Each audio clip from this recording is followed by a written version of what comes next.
நண்பர்கள் அனைவருக்கும் வணக்கம். இன்னைக்கு நம்ம வீடியோவில் மாணவர்களுக்காக நடத்தும் த்ரஸ்ட் திறனாய்வு தேர்வு ஒத்திவைப்பு வீடியோ டீட்டெயிலாக பார்க்கலாமா? வீடியோவை ஸ்கிப் பண்ணாமல் முழுமையாக பாருங்கள். ஃபர்ஸ்ட் டைம் நம்ம சேனலில் பார்க்குறவங்க மறக்காமல் லைக் பண்ண தட்டி விட்டுருங்க. அண்ட் நம்ம சேனலையும் சப்ஸ்கிரைப் பண்ணிக்கோங்க.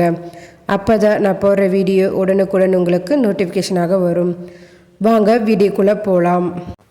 மாணவர்களுக்காக ரூ. 1000 உதவித்தொகை வழங்கும் TRUST திறனாய்வு தேர்வு மீண்டும் ஒத்திவைப்பு. இதை பற்றி தெளிவாக பார்க்கலாமா? வாங்க வீடியோக்குள்ளே போகலாம். பள்ளி மாணவர்கள் கல்வி உதவித்தொகை பெறுவதற்காக ஊரக திறனாய்வு தேர்வு வரும் பிப்ரவரி 1 நடைபெற உள்ளதாக இருந்த நிலையில் அந்த தேர்வு தற்போது பிப்ரவரி 8 மீண்டும் தள்ளி வைக்கப்பட்டது.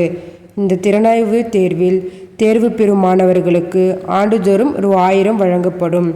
மாணவர்களின் கல்வி அறிவை ஊக்குவிப்பதற்காக பல்வேறு வகையான திட்டங்கள் செயல்படுத்தப்பட்டு வருகின்றன. அதில் தேர்ச்சி பெறும் மாணவர்கள் ரூ. 1000 என 4 ஆண்டுகளுக்கு ஒருமுறை வழங்கப்படும்.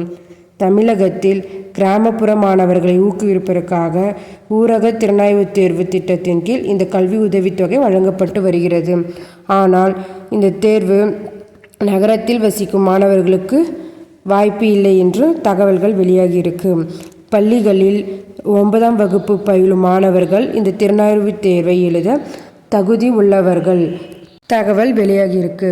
இந்த திட்டத்தின் கீழ் ஒவ்வொரு மாவட்டத்திலும் 50 மாணவர்கள் தேர்வு செய்யப்பட்டு வருகின்றனர். ஆண்டுக்கு ரூ. 1000 வீதம் 4 ஆண்டுகளுக்கு வழங்கப்படும்.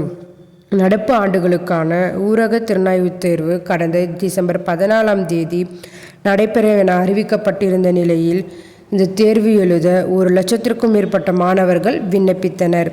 இதற்கிடையில் வடகிழக்கு பருவமழை தீவிரமடைந்ததால் மாநிலம் முழுவதும் டிசம்பர் 2 வாரம் பரவலாக கனமழை பெய்தது.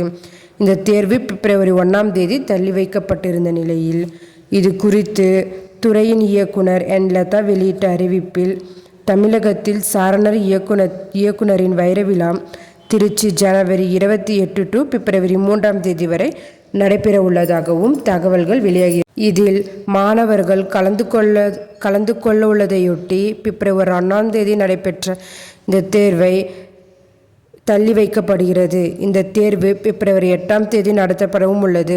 இதை பற்றிய கூடுதல் விவரங்கள் உங்களுக்கு தெரியணும்னா www.dge.tn.gov.in என்ற இணையதளத்தில் அறியலாம். இந்த தகவல் மிகவும் பயனுள்ளதாக இருக்கும். மேலும் இதுபோல கவர்மெண்ட் அறிவிப்புகள் அனைத்து உண்மை அறிவிப்புகளும் உடனுக்குடன் தெரிந்து கொள்ள நம்ம சேனலை சப்ஸ்கிரைப் பண்ணிக்கோங்க அண்ட் ஷேர் பண்ணுங்கள். தேங்க்யூ.